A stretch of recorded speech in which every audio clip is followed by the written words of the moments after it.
Hey, it's John Nuzzolese from the Landlord Protection Agency. I hope you're having a great Monday so far. I'm here in Pelican Bay, Naples, and I just wanted to hop on real quick with the subject of renter's insurance. And as landlords know, it's very important to make sure that renter's insurance is covered in your lease agreement. And there are a lot of attitudes people have about having renter's insurance, and I learned a long time ago how important it is to have renter's insurance. And anyway, if you're not familiar with me, I'm John Nuzzolese from the Landlord Protection Agency, and I've been doing this for a long time now. Since 1979, I've been in the landlord, real estate investing, real estate broker business, and I'm still in it. I'm still doing it, and it's a great business to be in. You meet a lot of interesting people, and one of the great things about this business, being a landlord, a real estate investor, and even a real estate broker, is it's always different. And just when you think you know it all, and I know a lot of people who think they know it all, but we're always learning. It's always very interesting. We're learning new things every time, and every situation is unique. Every sale, you real estate brokers know, every sale is unique, and you also know every rental is unique. It's always like that, right? Isn't it? Well, anyway, as you know, I'm John Nuzzolese from the Landlord Protection Agency. If you're not familiar with my site, drop in at landlordprotectionagency.com or thelpa.com. Today's topic that I wanted to talk about with you is renter's insurance. And how many of you guys require renter's insurance in your lease agreement? All good residential lease agreements have a renter's insurance clause. And I'm sure you know that, but a lot of people don't. A lot of people are new at this and don't realize that it's very important to cover the renter's insurance. And your renter's insurance clause should state that the tenant is responsible to maintain a renter's insurance policy.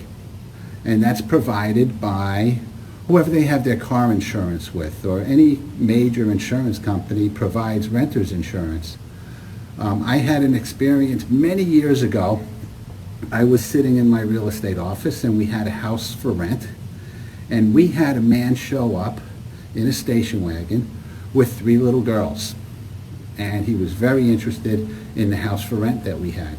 And this house, it was just a basic house in Levittown, New York, and a little basic cape. And this guy was living in his car with his 3 little girls. He was a single father, he was a single dad, and he had these 3 little girls in the car. And they had been living in the car for about a week before he answered our ad and came to our real estate office. And I felt so bad for him. And I asked him, do you have renter's insurance? Because if he did, they would have put him up in a nice Marriott hotel and provided him with really good living quarters, meals, and all his stuff that was lost in the fire because the house burned down that he lived in. So he was homeless, and he didn't have renter's insurance. And at the time, renter's insurance would have been less than $100 for the whole year. So I couldn't believe it, and it was only because of ignorance and not knowing, and his landlord didn't require renter's insurance. So that's one of the reasons why he didn't even know it existed.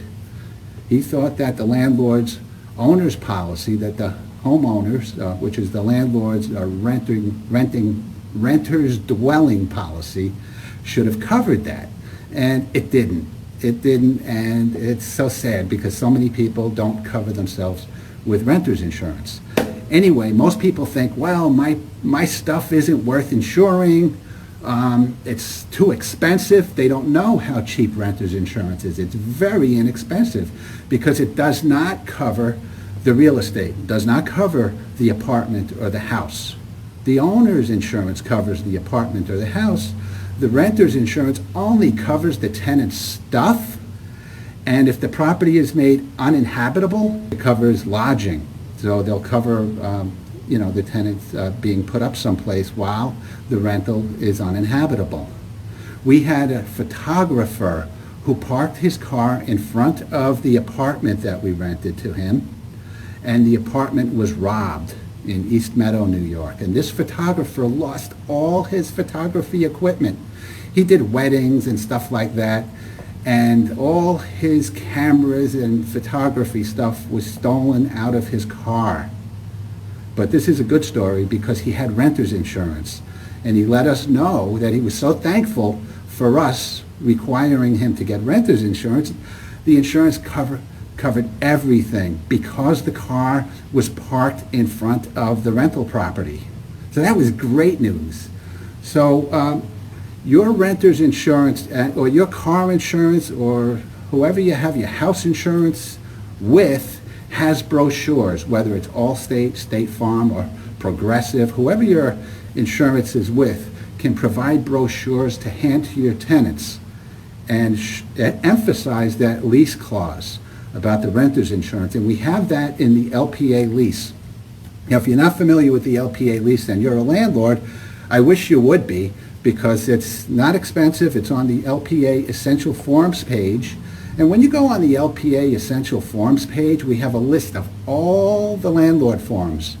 And if you just click on the title of any of the forms, it explains to you what that form's all about.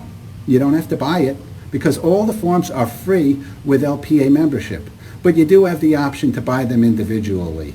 But people pay more money that way because if they buy a few forms, it's almost as much money as the whole membership. So it pays to be a member. Anyway, that's what I wanted to tell you about renter's insurance and why it is so important. Besides, I've had tenants who didn't have renter's insurance, and guess what they do when something goes wrong? The tenants go after the landlord when they don't have renter's insurance. So that's another reason why you want to require every tenant to have renter's insurance when they rent from you. Have it in the lease. It's in the LPA lease. And if you use another lease, just make sure it has it in there.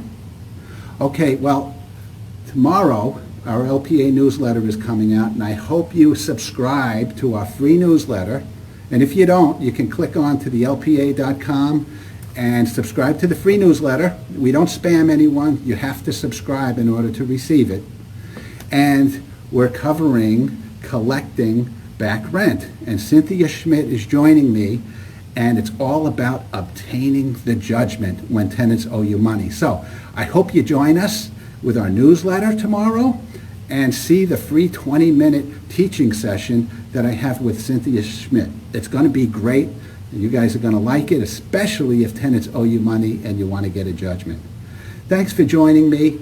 If you like this video, and I'm new to Facebook Live, but if you like it, please share it, spread the word, and I hope it can help more landlords. Thanks so much. I'll see you soon.